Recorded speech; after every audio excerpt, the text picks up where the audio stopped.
Bueno, Carolina, hablábamos entonces cómo prepararse para rendir una buena prueba de PSU. Linka Castillo, vamos a revisar lo que dice Linka Castillo. Ella quiere saber si existe alguna clave para rendir precisamente una buena prueba. A ver, hablemos de las claves, ya hemos conversado de algunas de ellas, pero ¿existe la clave? A ver, como decía de un principio, es importante la preparación y la actitud positiva por sobre todo.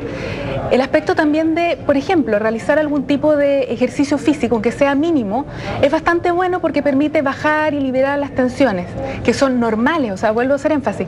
No es que uno piense que quiero disminuir absolutamente la tensión o la ansiedad que me produce la prueba. Es normal que se produzca, lo anormal sería que no hubiese ninguna tensión, digamos, en absoluto, ni ninguna dificultad.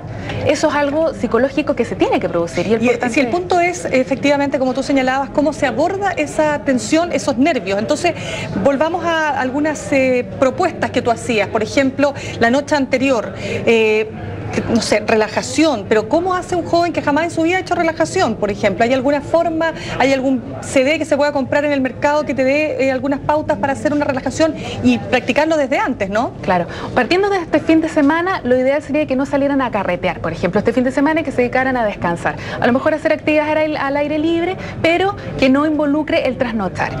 Y con respecto al ejercicio de relajación y visualización, hoy en día existe incluso en internet una cantidad de preuniversitarios, incluso online, gratuitos, que ofrecen todas estas pautas que son bastante fáciles de aprender, pero sí implica que haya una necesidad de querer aprender esa respiración, que es una respiración bastante simple, y ponerla en práctica, llevarla a cabo. Y la verdad es que tiene bastantes buenos resultados por los alumnos que en general lo practican.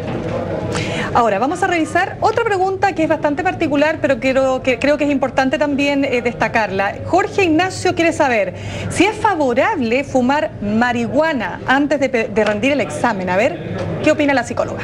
No, en absoluto. La verdad es que no es recomendable fumar marihuana, yo creo, ni para esta ocasión ni para ninguna otra ocasión. ¿Por qué? Porque va a afectar el aspecto de la atención y concentración notablemente.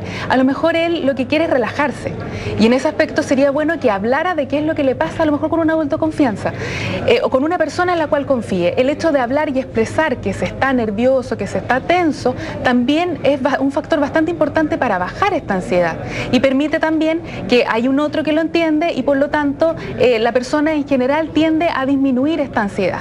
No consumir en absoluto ninguna droga específica, ni tampoco automedicarse, como lo decíamos. ¿Qué pasa con las bebidas energéticas?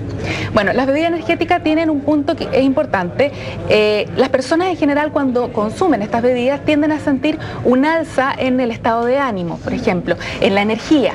Sin embargo, esto solamente tiende a durar un periodo de tiempo determinado, y después viene lo que se llama el bajón.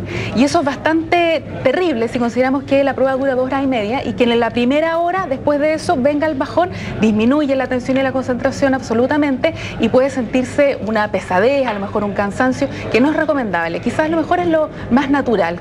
Ahora, si no durmió durante toda la noche por los nervios, ¿qué recomiendas? ¿Un buen café con leche, por ejemplo, en la mañana?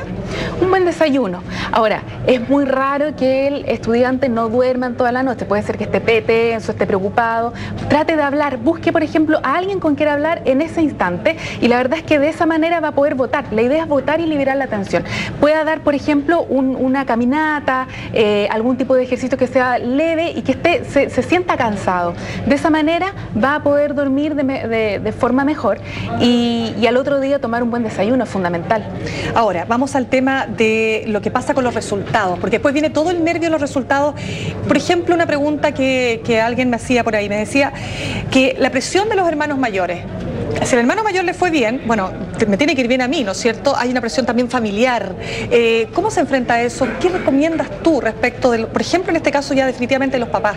Sí, la verdad es que eso es muy común, y la atención, de hecho, de los estudiantes está muy referida al aspecto de que la familia también está preguntando y está como bastante involucrada. Es importante, sí, que los padres confíen en sus hijos, en sus capacidades, y por sobre todo que los apoyen, los guíen, los contengan, porque de esa manera el estudiante también va a poder abrirse con respecto a qué es lo que le está pasando, qué es lo que lo está tensionando frente a sus padres, y así ellos mismos no se van a poner más nerviosos, porque recordemos que la ansiedad es algo circular.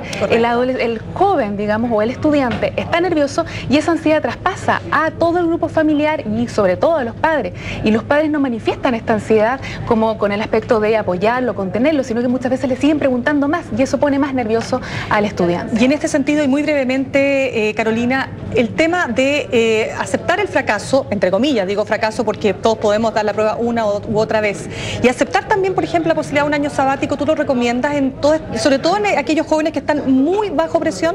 Sí, la verdad es que una clave también para bajar la presión es el aspecto de tener planes alternativos y ponerme en todos los escenarios.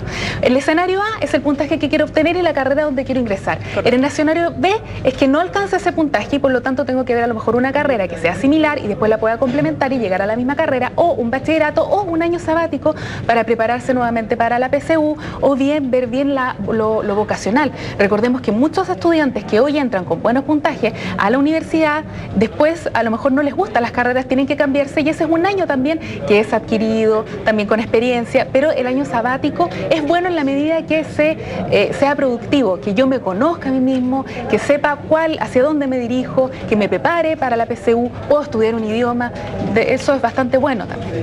Bien, Carolina, te agradecemos muchísimo el habernos acompañado aquí con este tema, porque realmente los consejos son extremadamente importantes para los jóvenes que están a punto de rendir la PSU. Muchas gracias.